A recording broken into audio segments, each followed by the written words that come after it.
चलो last lecture ની અંદર તમે ગતિકીય ઈએમએફ નું ઇક્વેશન મેળવ્યું હતું ગતિકીય ઈએમએફ નું ઇક્વેશન કયું હતું E તમારી પાસે કેવું આવેલું હતું E BVL બરાબર ને જ્યાં B ચુંબકીય ક્ષેત્ર હતું V વેગ હતો L તમારું શું હતું વાહકની લંબાઈ પણ અહીંયા એક વસ્તુ ફિક્સ હતી કે ત્રણે ત્રણ વસ્તુ પરસ્પર લંબ રહેતી હતી ચુંબકીય ક્ષેત્ર વેગ અને લંબાઈ ત્રણે ત્રણ વસ્તુ પરસ્પર કેવી રીતે રાખતા હતા લંબ દિશામાં રાખતા હતા હવે એ જ કોન્સેપ્ટનો ઉપયોગ કરીને આપણે થોડી ઉર્જાની વિચારણા કરવાની છે કે અંદર જે ઉર્જા થાય છે કારણ કે તમે જો લેન્ઝના નિયમની અંદર પણ એના પર આપણી ચર્ચા આવી હતી તો હવે એ જ કોન્સેપ્ટને આપણે આગળ વધારીએ તો સપોઝ હું કાલનો કોન્સેપ્ટ લેવાની ટ્રાય કરું તો ચુંબકીય ક્ષેત્ર કંઈક આપણે આ ડાયરેક્શનમાં એટલે કે પુસ્તકના પાનાને લંબ રૂપે તમારું અંદર જતી દિશામાં હતું ચુંબકીય ક્ષેત્રની દિશા આ રીતનું મેગ્નેટિક ફિલ્ડ આપણે કન્સિડર કર્યું હતું હવે આની અંદર શું કરવામાં આવ્યું તો યુ આકારના એક વાહકને મૂકવામાં આવ્યો હતો આ રીતના યુ આકારનો એક વાહક મૂકવામાં હતો જેના પર એક વાહક સળિયો આપણે કીધું હતું કયું PQ નામ આપેલું હતું PQ ને ગતિ કરાવતા હતા અને એ જ્યારે ગતિ કરાવતા ત્યારે એની અંદર જે વિદ્યુત પ્રવાહ કારણ કે ઇલેક્ટ્રોન તમારા જે આ તરફ જમા થતા હતા આ તરફ વિદ્યુત ભાર ખુલ્લો થતો ધન વિદ્યુત ભાર તો વિદ્યુત પ્રવાહ આ રીતે ગતિ કરતા PQRS આ રીતે નામ આપી દઈએ આ દરમિયાન ઉદ્ભવતું જે ગતિકીય ઈએમએફ હતું એ ગતિકીય ઈએમએફ નું ઇક્વેશન આપણી પાસે આવ્યું હતું હવે તમે જુઓ ગતિકીય ઈએમએફ તમારી પાસે મળી ગયું ઈએમએફ પરથી આપણે શેના પર જવાનું છે ઉર્જા પર જવાનું છે ઈએમએફ નો યુઝ કરીને ઉર્જા પર જવાનું છે આની અંદર તમને એક બીજી વસ્તુ પણ શીખવવામાં આવી હતી કે જે વિદ્યુત ભારો અહીંયા રહેલા હશે એ વિદ્યુત ભારો પર શું થાય છે બળ લાગે છે બળ કઈ તરફ લાગે છે તમને કહેવામાં આવ્યું હતું નીચે તરફની દિશામાં બતાવ્યું પણ હતું આપણે એ વસ્તુનો તમે જુઓ સળિયાને v વેગથી આ તરફ ગતિ કરાવતા હતા જમણા હાથના અંગૂઠાનો નિયમનો ઉપયોગ કર્યો જમણા હાથનો નિયમ આ રીતે ચુંબકીય ક્ષેત્રની દિશામાં આંગળી અંગૂઠો ગતિની દિશામાં તો બળ કઈ તરફ લાગે નીચે તરફ પણ ઋણ વિદ્યુત ભાર હોય તો કઈ તરફ જાય ઉપર તરફ જાય એટલે આ રીતે આપણા પર બળ લાગતું હતું હવે જુઓ આપણે અહીં ધારી લઈએ એક સમય માટે આપણે ધારી લઈએ ધારો કે આપણી પાસે જે અહીંયાથી લૂપ છે ધારી લઈએ ધારો કે હું અહીંયાથી ધારું છું PQ વાહકનો અવરોધ PQ વાહકનો અવરોધ R છે એક સમય માટે ધારી લેવામાં આવે છે PQ જે વાહક લેવામાં આવ્યું છે વાહકનો અવરોધ કેટલો છે R છે હવે જુઓ અહીંયાથી બાકીની ભુજાઓ તો કઈ કઈ ભુજાઓ છે આપણી પાસે આના સિવાય લંબચોરસની તો જુઓ કઈ છે PS QR કે અહીંયા બીજી SR નો અવરોધ અવગણ્ય છે એનો અવરોધ આપણે કેવો કન્સિડર કરી લઈએ અવગણ્ય એટલે એને ધ્યાનમાં લેવાનો નથી કોન્સેપ્ટને સમજવાની ટ્રાય કરજો તમે આગળનો ટોપિક અભ્યાસ કરીને એની સાથે જ આ જોડજો તો જ ક્લિયર આઈડિયા આવશે હવે જુઓ આ જે વાહક તમે લીધેલો છે PQ એ ભાગનો અવરોધ આપણે કેટલો ધારી લીધો સ્મોલ r એના સિવાય બાકીની જે ભુજાઓ છે લંબચોરસની એ બધાનો અવરોધ આપણે કેવો ધારી લીધો અવગણ્ય તમને ખબર છે કે આ વસ્તુ જ્યારે ગતિ કરે છે તો ઇનડાયરેક્ટલી આ કોને સમતુલ્ય હોય છે એક વિદ્યુત કોષને સમતુલ્ય હશે આ તરફ તમારો ઋણ ધ્રુવ ને આ તરફ ધન ધ્રુવ હશે આ રીતનો એક પરિપથ પૂરો થતો હોય છે હવે એ પરિપથને અવરોધ r હશે તો અહીંયાથી આપણે સ્મોલ અવરોધ r દર્શાવવો પડશે અવરોધ r અને આ રીતનો કંઈક પરિપથ પૂર્ણ કમ્પ્લીટ છે આ ભાગનો જો અવરોધ ધારવામાં આવે તો આ એક ઈએમએફ મળશે જેનું મૂલ્ય કેટલું હશે VVL અને આ વાહક જે PQ લીધેલો છે PQ નો અવરોધ આપણે કેટલો ધારી લીધેલો છે R બાકીની ભુજાઓને પણ અવરોધ હશે બટ હાલના તબક્કે આપણે કેવું કરેલું છે અવગણ્ય એટલે એમને એકદમ ઓછા મૂલ્યના ધાર્યા છે અહીંયાથી તમે જુઓ PQ R અને S આ રીતે હું દર્શાવી દઉં હવે જો મારે આ પરિપથમાં પ્રવાહનું મૂલ્ય જોઈતું હોય તો પ્રવાહ કઈ રીતે મળશે હવે જો મારે પ્રવાહ જોઈએ છે તો પ્રવાહ I બરાબર કયા ઇક્વેશન થી મળશે આપણને ઓહમનો નિયમ E/R આજે તો V/R હવે E નું મૂલ્ય આપણી પાસે છે E કેટલું હોય છે અહીંયાથી E VVL ડિવાઇડ બાય કેટલા છે તમારી પાસે હવે જો આ એક વિદ્યુત પ્રવાહ આધારિત વાહક થઈ જશે એની અંદરથી શું પાસ પાસ થતું હશે વિદ્યુત પ્રવાહ, આ રીતે વિદ્યુત પ્રવાહની દિશા આ તરફ હશે, ઋણથી ધન ધ્રુવ તરફ આવતું હશે, કારણ કે અહીંયાથી ધનમાંથી બહાર નીકળે છે, સળિયાની અંદર ઋણથી ધન ધ્રુવ તરફ આવતું હશે. હવે જ્યારે વિદ્યુત પ્રવાહ ધારિત તારને ચુંબકીય ક્ષેત્રમાં મૂકવામાં આવે ત્યારે એના પર શું લાગે છે? બળ. તો જુઓ, હવે વિદ્યુત પ્રવાહ ધારિત એને લખીએ આથી PQ વાહક પર લાગતું બળ, આથી PQ વાહક પર લાગતું બળ, તો જુઓ બળ કેટલું આવશે તમારી પાસે? F. ચુંબકીય બળ લખીએ છીએ એટલે M લખી દેમ છું. તો જો તમારી પાસે અહીંયાથી કેટલું આવશે? ILB. બરાબર, તમારી પાસે આવું ઇક્વેશન હતું, IL ક્રોસ B બળનું ઇક્વેશન. બટ અહીંયાથી તમે જુઓ B અને જેને લખવામાં આવે તો sin 90 થઈ જશે. કઈ રીતે? જુઓ, L તમારી લંબાઈ આ તરફ છે અને ચુંબકીય ક્ષેત્ર અંદર છે. સમજો, તમારા વાહકની લંબાઈ આ રીતની લેવામાં આવે છે, ચુંબકીય ક્ષેત્ર અંદર, તો બંને વચ્ચેનો ખૂણો કેટલો થઈ જાય? 90. એટલે મેં આનું ડાયરેક્ટ સાદુરૂપ આપીને લખી દો, ILB sin 90. એટલે FM બરાબર કેટલા આવશે? અહીંયાથી ILB sin 90 કેટલા થઈ જશે? 1. એટલે મારી પાસે જે ચુંબકીય બળ આવશે તેનું મૂલ્ય કંઈક આ રીતના હશે, ILB. આ કયું બળ છે? ચુંબકીય બળ છે. ક્લિયર થયું અહીંયા સુધીનું? મને મેગ્નેટિક ફિલ્ડનું જે વાહક તાર પર લાગશે, હજુ હું I ની વેલ્યુ મૂકી શકું, તો I ની વેલ્યુ મારી પાસે કઈ આવી છે? અહીંયાથી BVL divide by R into L into B. આ થશે ને, મેં I ની વેલ્યુ મૂકી, L અને B સેમ ટુ સેમ હતા, તો મારી પાસે ઇક્વેશન કયું આવશે? અહીંયાથી B ઇન્ટુ B એટલે B સ્ક્વેર અને L ઇન્ટુ L એટલે L square V divide by R. મારી પાસે બળનું મૂલ્ય, જે ચુંબકીય બળ છે એ ચુંબકીય બળનું મૂલ્ય આ આવ્યું છે. ક્લિયર ખબર પડી? ચલો, હવે અહીંયાથી આ સૂત્ર પર ધ્યાન આપીને ચુંબકીય બળ અહીંયા સુધી ક્લિયર થઈ ગયું કે જે વિદ્યુત, આ બળ કોના કારણે? વિદ્યુત પ્રવાહનું વહન, એટલે કે ચુંબકીય ક્ષેત્રને કારણે આપણને મળ્યું છે, વિદ્યુત પ્રવાહનું વહન થાય છે એના. હવે જુઓ, અહીંયા આ સળિયાને તમે v વેગથી ગતિ કરાવો છો,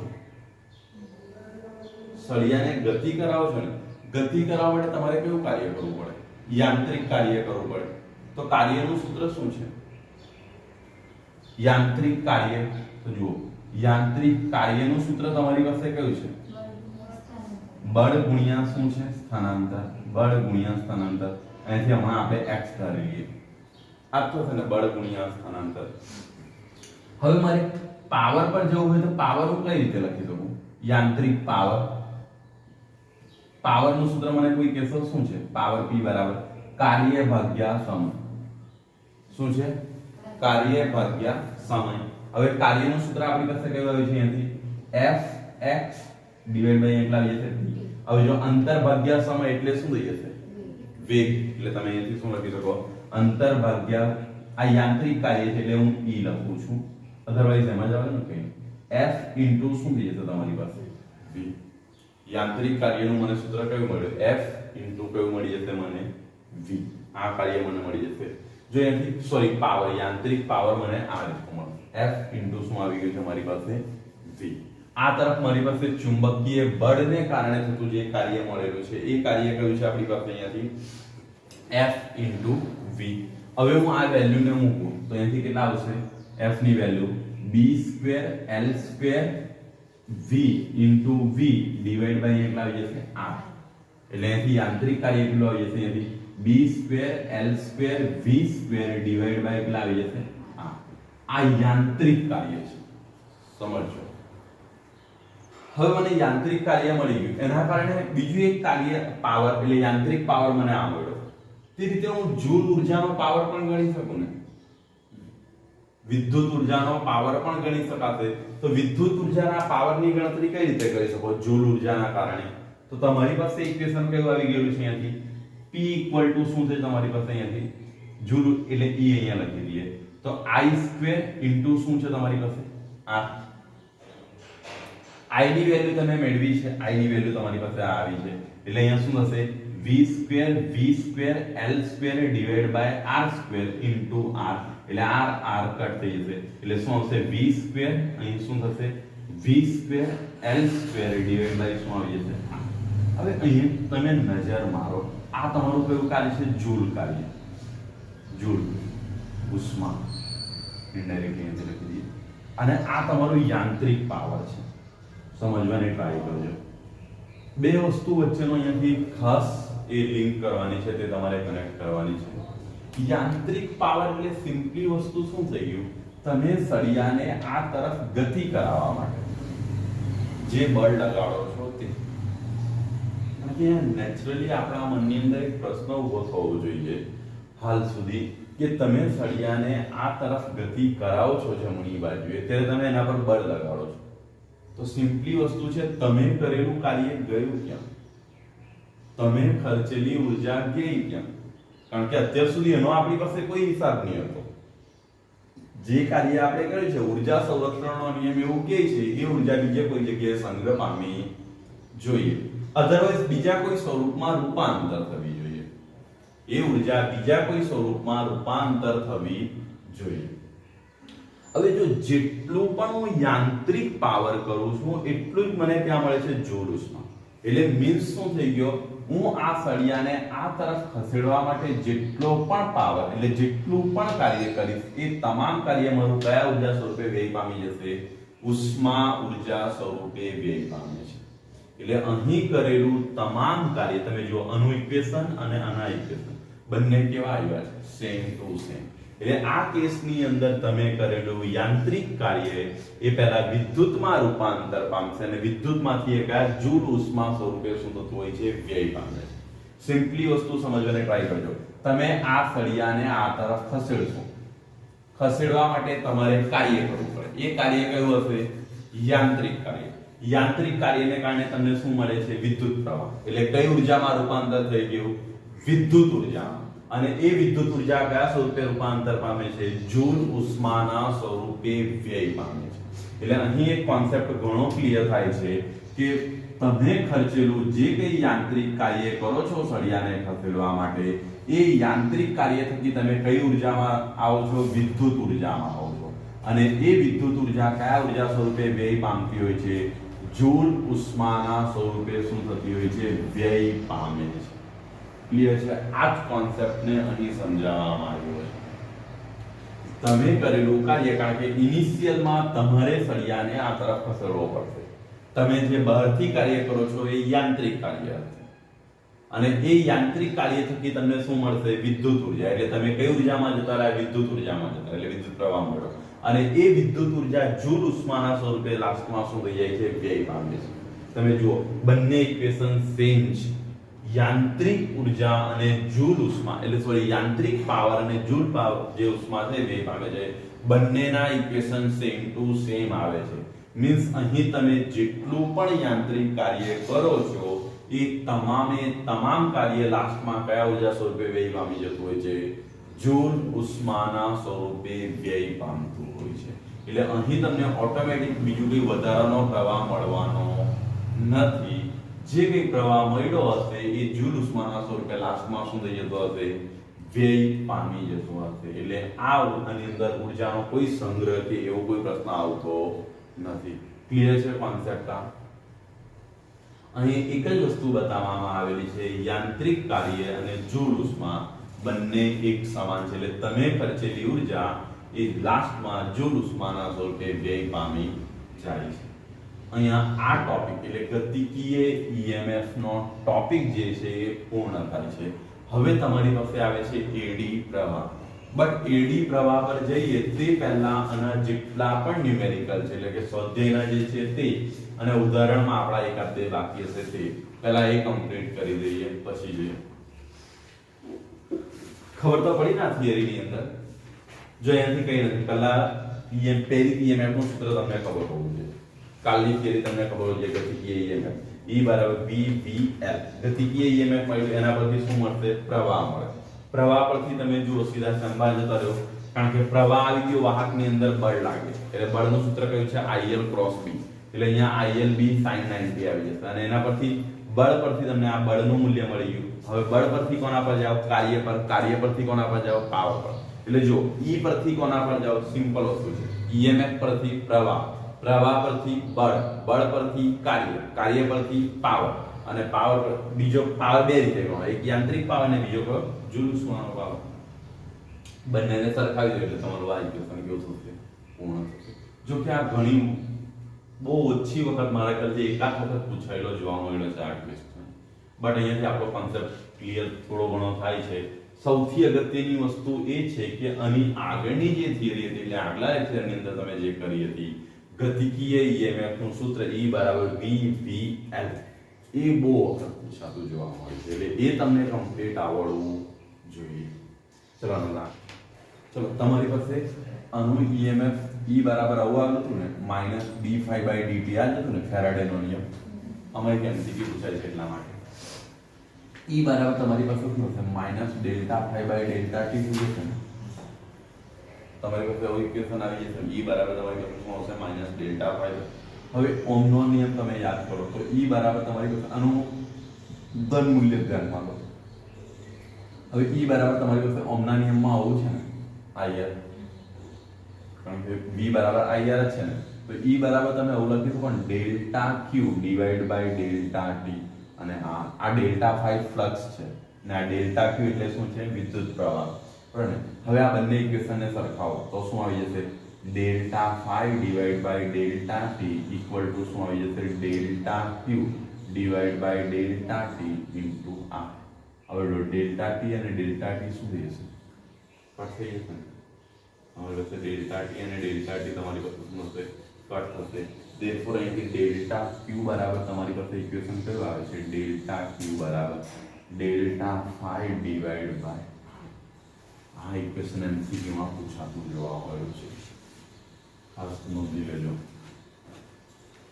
લેજો એટલે તમારી ટેક્સ્ટબુકમાં લાસ્ટમાં આ થિયરીમાં આ સૂત્ર દર્શાવેલું છે, બટ આપણને ફ્લક્સ અને વિદ્યુતભાર વચ્ચેનો સંબંધ છે. આ તરફ જુઓ ફ્લક્સ છે ને આ તરફ વિદ્યુતભાર છે, આવો સંબંધ આપણને રેર કેસની અંદર જોવા મળતો હોય છે. એમસીક્યુ ની અંદર આ ઘણી વખત પૂછાતું જોવા મળ્યું છે. આ એકદમ શોર્ટ છે ને આનો કોઈ જગ્યાએ યુઝ પણ થતો નથી. આઈ થિંક મારા ખ્યાલથી જૂની ટેક્સ્ટબુકમાં એક દાખલો હતો તેની અંદર આ યુઝ થતો હતો, બાકી નવી ટેક્સ્ટબુકમાં આઈ થિંક મારા ખ્યાલથી યુઝ પણ થતું નથી. પણ એમસીક્યુ માં આ ઇક્વેશન પૂછે પણ છે.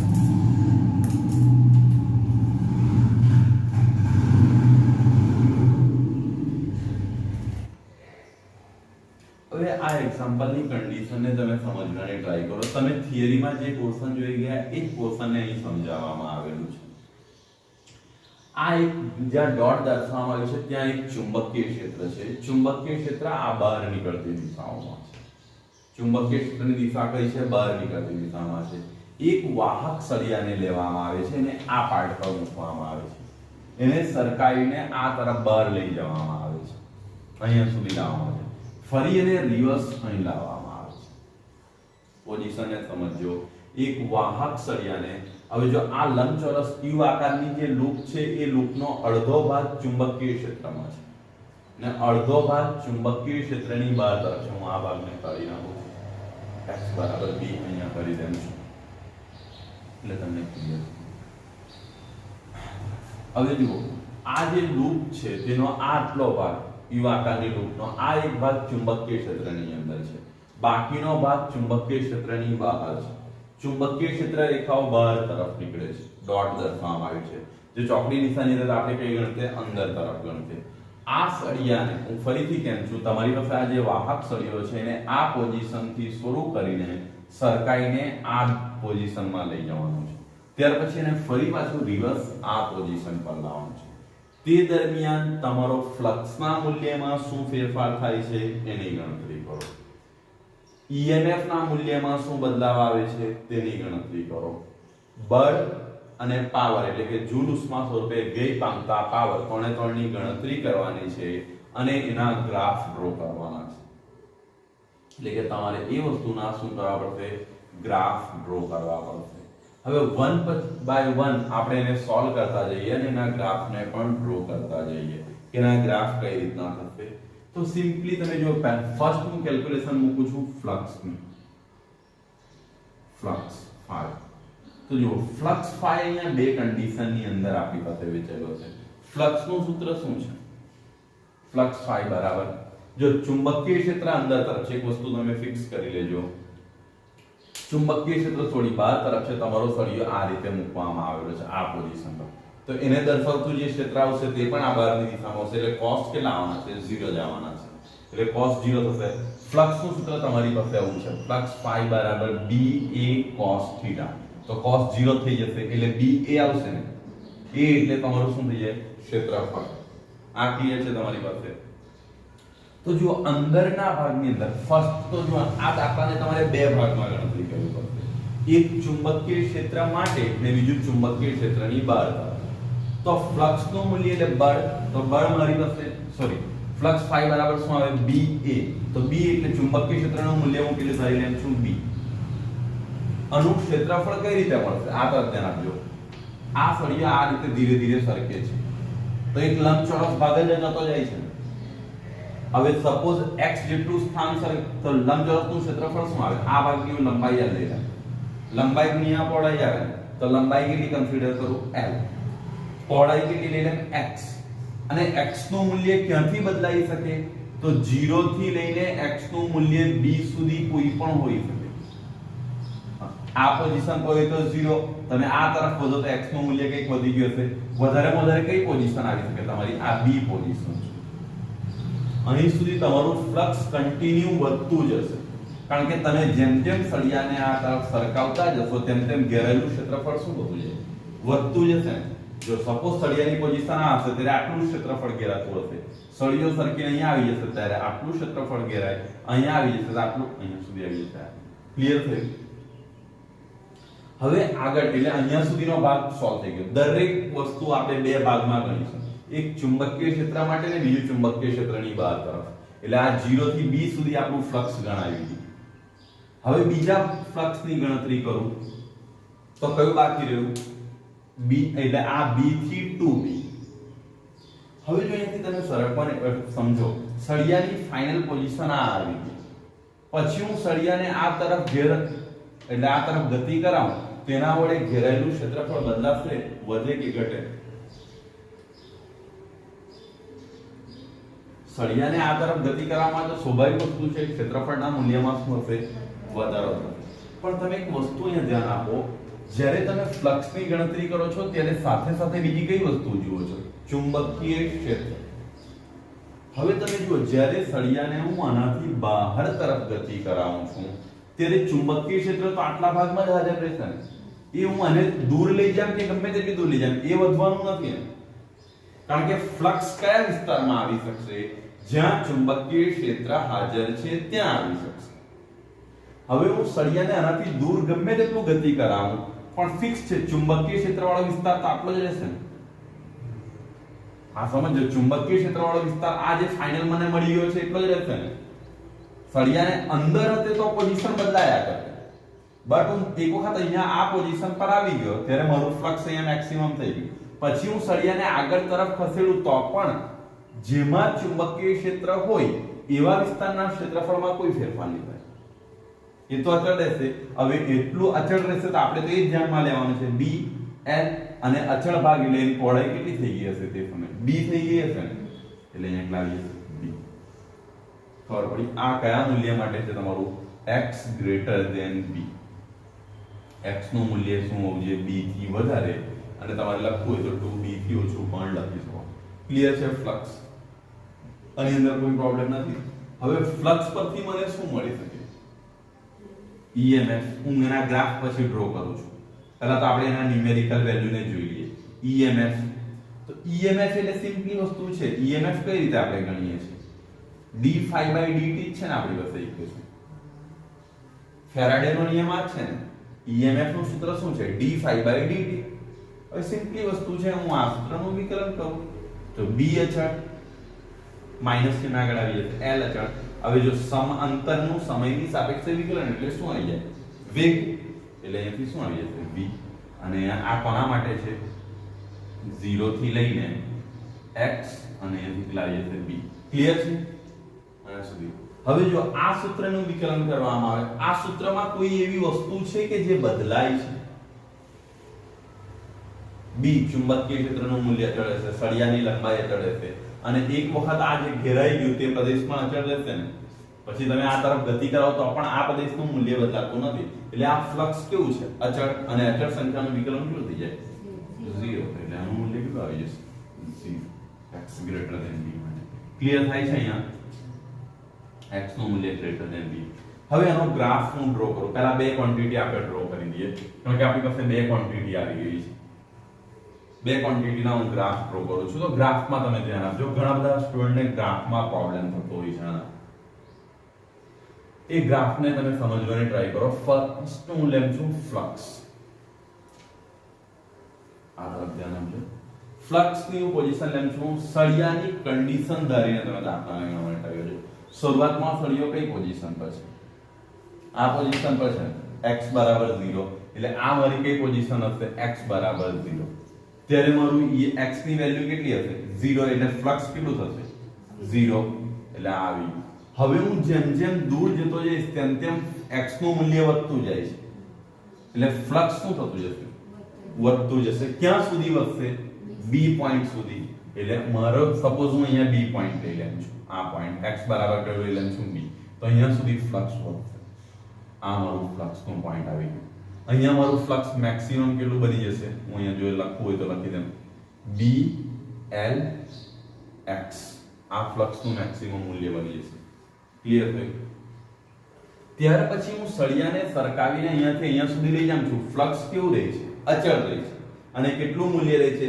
b l v જેટલું એટલે આ મૂલ્ય અચળ રહેશે ક્યાં સુધી અચળ રહેશે અહીંયા સુધી આ મારો કયો પોઈન્ટ આવી જશે x બરાબર 2b ગ્રાફ ખબર પડી છે જો એની ખાસ સમજો સળિયાને શરૂઆતમાં આ પોઝિશનથી શરૂ કરવામાં આવ્યો ત્યારે ફ્લક્સ કેટલું હતું 0 ધીરે ધીરે તમે આમ સરકાવતા જાવ છો ત્યારે ફ્લક્સનું મૂલ્ય વધતું જાય છે ક્યાં સુધી વધશે b l x કારણ કે આ તમારું મહત્તમ અંતર આવ્યું x ની જગ્યાએ તમે અહીંયા b પણ લખી શકો કારણ કે આ તમારી લંબાઈ મેક્સિમમ આવી ગઈ અહીંયા ફ્લક્સ વધશે પછી તમે સળિયાને આ તરફ સરકાવો તો પણ ફ્લક્સના મૂલ્યમાં વધારો થશે નહીં કારણ કે ચુંબકીય ક્ષેત્ર વડે ઘેરાયેલું ક્ષેત્રફળ અચળ થઈ ગયું છે એટલે અચળ છે તમે સળિયાને અહીં પહોંચાડી દીધું હવે અહીંયાથી શું કરશો રિટર્ન લાવશો ને અહીંયાથી સળિયાને શું કરશો આ સળિયાને કઈ તરફ ગતિ કરાવવામાં આવી છે બહાર તરફની ગતિ છે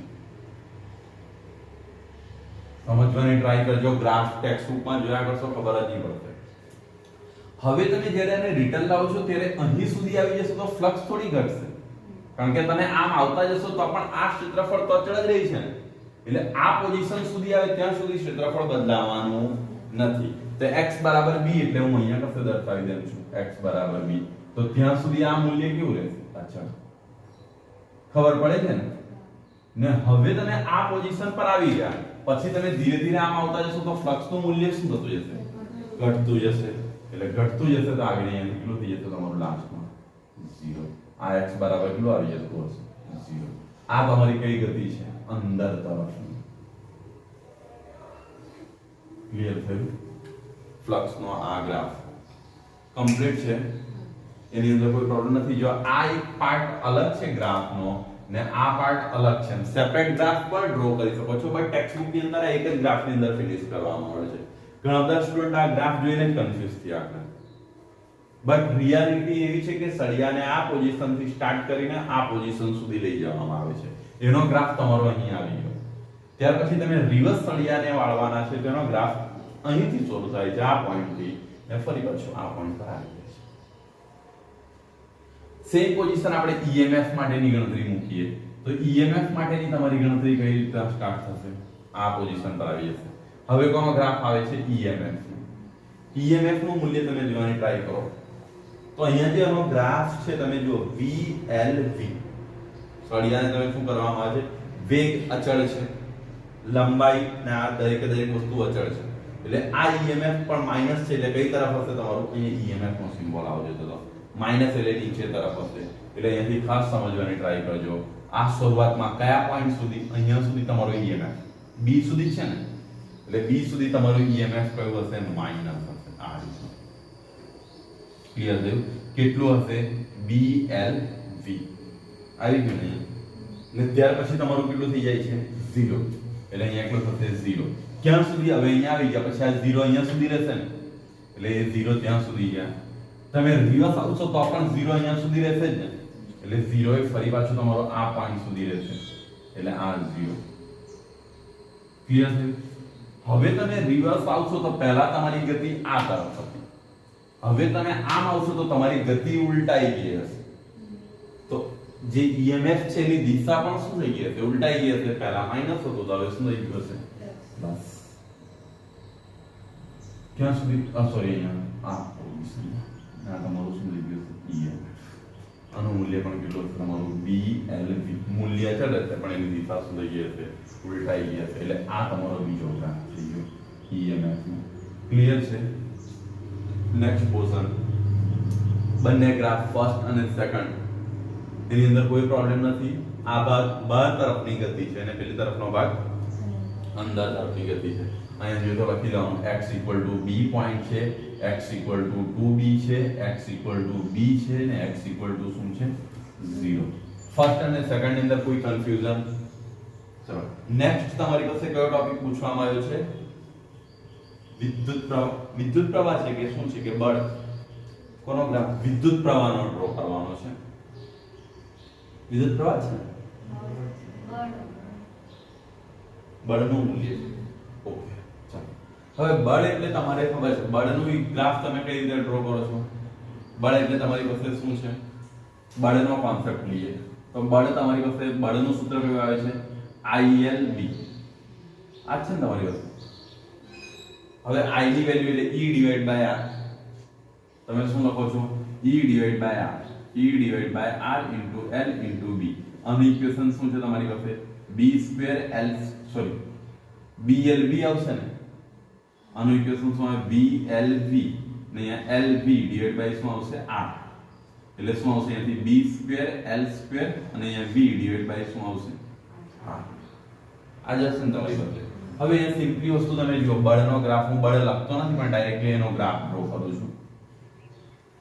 હવે જો E પ્લસ હશે તો બળ પણ કેવું આવશે, પ્લસ. E માઈનસ હશે તો બળ પણ કેવું હશે, માઈનસ. એટલે સિમ્પલી વસ્તુ છે, અહીંયા બળનું મૂલ્ય લઈ લેવામાં આવે તો અહીંયા E માઈનસ છે તો બળ પણ કેવું હશે તમારું, માઈનસ આ પોઈન્ટ સુધી. એટલે અહીંયા તમારી પાસે આ બળ, એનું મૂલ્ય કેટલું હશે, B² L² V divide by કેટલું છે, ક્લિયર છે. અહીં સુધી બળ લાગશે પછી તમારું બળ કેટલું થઈ જશે, 0. એટલે અહીંયા સુધી 0 રિવર્સ આવશો તો પણ એટલા પોઈન્ટ સુધી શું રહેશે તમારી પાસે, 0. અને ફરી પાછું આ તમારું કેવું થઈ જશે, ક્લિયર થયું તમારી પાસે. આ x કેટલા છે, b, x 2b, x b and x 0. આનું મૂલ્ય કેટલું હશે, maximum B² L² V divide by શું થઈ ગયું હશે, ક્લિયર છે. આ પોઈન્ટ બળ એટલે આ તમારો બળનો ગ્રાફ થઈ ગયો, જે બળ લાગે છે. સેકન્ડ, હવે તમારી પાસે અહીંયાથી આ પોઈન્ટ લખેલો છે. હવે તમારે શું કરવાનું છે, જૂલ પાવર એટલે કે જૂલ ઉષ્મા. હું એને અહીંયા સમજાવવાની ટ્રાય કરું છું. જૂલ ઉષ્મા તમે કઈ રીતે ગણો છો, I²R. અહીંયાથી ખાસ ધ્યાન રાખજો, I²R મતલબ શું થશે, અહીંયાથી E ડિવાઇડ બાય તમે R લખો છો ને, હોલ સ્ક્વેર કરો છો ને, આ તરફ ધ્યાન આપજો. કારણ કે I શું થઈ જાય, V ડિવાઇડ બાય R થાય ને, એટલે E ડિવાઇડ બાય R થશે. હવે E ની વેલ્યુ તમારી પાસે આ છે, એટલે અહીંયા શું હશે, B² L² R² divide by અહીંયા શું આવશે, sorry V² divide by R² into R. R ને R કટ થઈ જશે એટલે તમારી પાસે આવું ઇક્વેશન આવશે, B² L² V² divide by R. Power નો સૂત્ર આવશે. બટ અહીંયા તમે ખાસ ધ્યાન રાખજો, E નો વર્ગ થઈ જાય છે. એટલે E નું મૂલ્ય ઋણ હશે તો પણ જવાબ કેવો મળશે, ધન જ મળે. EMF નું મૂલ્ય ઋણ હશે તો પણ પાવર તો તમારું કેવું મળવાનું છે, ધન જ મળશે. એટલે પાવરનો તમે જ્યારે ગ્રાફ ડ્રો કરવા જશો ત્યારે પાવરનો ગ્રાફ તમારો કંઈક આ પોઈન્ટ પર જતો રહેશે. આનું મૂલ્ય ઋણ હોય તો પણ આનો જવાબ તો કેવો આવશે, ધન જ આવશે ને. એટલે તમારો અહીંયા પાવરનો તમે જ્યારે ગ્રાફ ડ્રો કરો છો ત્યારે ગ્રાફ આ ભાગ સુધી રહેશે, ક્લિયર છે. એનું મૂલ્ય કેટલું રહેલું હશે, B² L² V² divide by R, maximum point. આ પોઈન્ટ પર તમારું અહીંયાથી અહીં સુધી કેટલું આવશે, 0. અને ફરી પાછું જ્યારે પોઝિટિવ હોય ત્યારે પોઝિટિવ જ રહેશે. અહીંયા x b, અહીંયા x કેટલા આવશે, 2b, x b ને x કેટલા આવી જશે, 0. આ તમારો પાવરનો ગ્રાફ છે, ક્લિયર છે ન્યુમેરિકલ. આની અંદર તમારે ખાસ ઇમ્પોર્ટન્ટ પોઈન્ટ ફ્લક્સ, EMF અને બાકીના જે ગ્રાફો છે તેના પર ધ્યાન આપવાનું છે. તમે કોઈ એક ક્વોન્ટિટીને વ્યવસ્થિત સમજી લો. ફ્લક્સનું મૂલ્ય કઈ રીતે બદલાય છે, ત્યાર પછી ઈએમએફ મળી જશે. ઈએમએફ પરથી પાવર પર. આ ન્યુમેરિકલની અંદર જ્યાં સુધી તમારા એક પછી એક બધા જ કોન્સેપ્ટ ક્લિયર નહીં હોય થિયરીના, એટલે કાલે જે થિયરી ચાલી હતી તે અને આજની થિયરી જ્યાં સુધી તમને ખબર નહીં હોય ત્યાં સુધી આ ગ્રાફ તમે ડ્રો કરી શકો. એટલે આમ જોવા જાય તો બંને ટોપિકને કવર કરતો આ ન્યુમેરિકલ તમને આપવામાં આવેલો છે. ક્લિયર છે? એની અંદર કોઈ ડાઉટ? બાકી તમે ટેક્સ્ટ બુક ની અંદર આ દાખલો જોયા જ કરશો, ગમે તેટલી વખત જુઓ તમને ખબર પડશે નહીં. હું ગેરંટી આપું છું. એટલે મહેરબાની કરી આ દાખલો સમજી લેજો. જો કે બીજી એક વસ્તુ છે, આ દાખલો પૂછાયો નથી.